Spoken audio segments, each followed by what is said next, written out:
आप सबका बहुत बहुत नमस्कार। कैसे हैं आप लोग? सुनाई नहीं दिया। कैसे हैं आप लोग?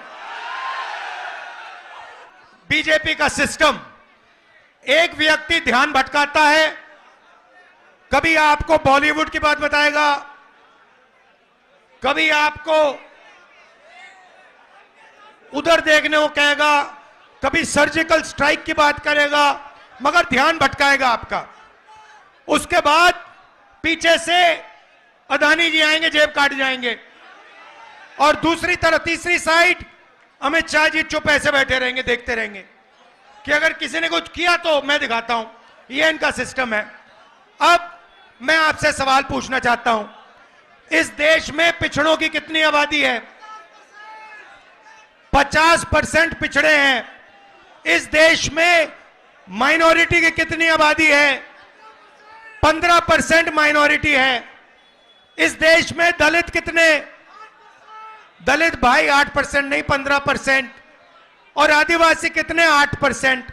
जोड़ के बताओ मुझे, 50 और 15 कितना हुआ? 65। 65 और 15 80। 80 और 8 88। भाई और बहनों, मैं आपसे पूछना चाहता हूं, ये जो 90% जनता है इस देश में, दलित, आदिवासी, पिछड़े, माइनॉरिटी, इनको इस देश में कितनी भागीदारी मिल रही है? यह सबसे बड़ा सवाल है। आप सबसे बड़ी कंपनियों की लिस्ट निकालो। 200 कंपनियां सबसे बड़ी वाली, उसमें 90% का एक मालिक मुझे दिखा दो। आपको एक मालिक 90% का नहीं मिलेगा। उसके बाद आप मैनेजमेंट टीम में की लिस्ट निकालो, उसमें आपको 90% का एक नहीं मिलेगा। फिर आप कहो ठीक है, 90% हिंदुस्तान की कंपनी का मालिक नहीं बनने चाहते। मैं नहीं कहता, मगर आपने मान लियो, कह दिया, तो फिर मैं आपसे पूछूंगा, भैया ठीक है, 90% के मीडिया में कितने? मीडिया में कितने? एक नहीं है। आप मीडिया के मालिकों की लिस्ट निकालो, आपको एक ओबीसी नहीं मिलेगा, एक दलित नहीं मिलेगा, एक आदिवासी नहीं मिलेगा, एक गरीब जनरल कास्ट का नहीं मिलेगा, एक माइनॉरिटी नहीं मिलेगा। फिर बड़े बड़े पत्रकारों की लिस्ट निकालो, 90% में से आपको एक नहीं मिलेगा। फिर आप मुझसे कहोगे नहीं राहुल जी, 90% को ना मीडिया में भागीदारी चाहिए, ना हमें बड़ी कंपनियों में भागीदारी चाहिए। फिर मैं आपसे पूछूंगा ठीक है भैया बताओ, प्राइवेट अस्पतालों में आपके कितने लोग? एक भी नहीं। फिर पूछूंगा भैया ठीक है, प्राइवेट अस्पतालों में भागीदारी नहीं चाहिए, तो कॉलेज यूनिवर्सिटी में तुम्हारे कितने लोग? एक भी नहीं। अरे भाई तुम लोग हो कहां? तुम हो कहां? मैं बताता हूं तुम्हें। मनरेगा की लिस्ट निकालो, उसमें आप सब लोगों के नाम दिखेंगे। कॉन्ट्रैक्ट लेबर की लिस्ट निकालो, उसमें आपके सब नाम दिखेंगे। मगर हिंदुस्तान के बड़ी बड़ी कंपनियों में, हाई कोर्ट में, मीडिया में आपके नाम नहीं मिलने वाले।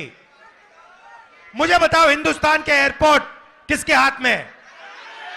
मुझे बताओ, हिंदुस्तान के बड़े बड़े इंफ्रास्ट्रक्चर प्रोजेक्ट तो दिए जाते हैं, किसको दिए जाते हैं?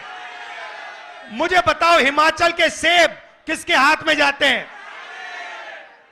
मुझे बताओ, हिंदुस्तान के सबसे पोर्ट, बड़े पोर्ट किसके हाथ में है? मुझे बताओ, अग्निवीर योजना क्यों की गई? क्योंकि जो आपका रास्ता था, 90% का रास्ता था, उसको बंद करना था, और अदानी जी को जो कॉन्ट्रैक्ट, हथियार के कॉन्ट्रैक्ट देने थे, वो सारे के सारे इस सरकार ने दिए अदानी जी को। नरेंद्र मोदी जी आपसे कहते हैं कि ये सबका हिंदुस्तान है।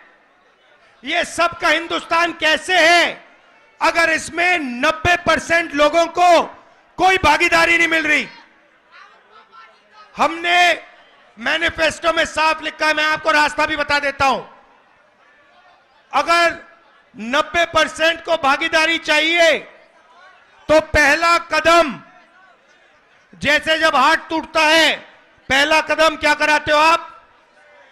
एक्सरे कराते हो ना? तो वैसे ही पहला कदम जाति जनगणना है। इससे क्या होगा? 90% को पता लग जाएगा कि आप कौन हो, कितने हो, और सबसे ज्यादा जरूरी आपके हाथों में हिंदुस्तान का कितना धन है। बात समझ आई? आपको कहा जाता है कि भाइयों और बहनों, एक दूसरे से नफरत करो। एक धर्म को दूसरे धर्म से लड़ाया जाता है, एक जात को दूसरी जात से लड़ाया जाता है, एक भाषा को दूसरी भाषा से लड़ाया जाता है, और फिर जो आपका धन है 24 घंटा आपसे वो धन लूटा जाता है। आप सब यहां आए, इसके लिए दिल से मैं आपका धन्यवाद करता हूं। आपने यात्रा में अपनी पूरी शक्ति दी, आपने अपना प्यार दिया, दिल से आपका धन्यवाद करता हूं।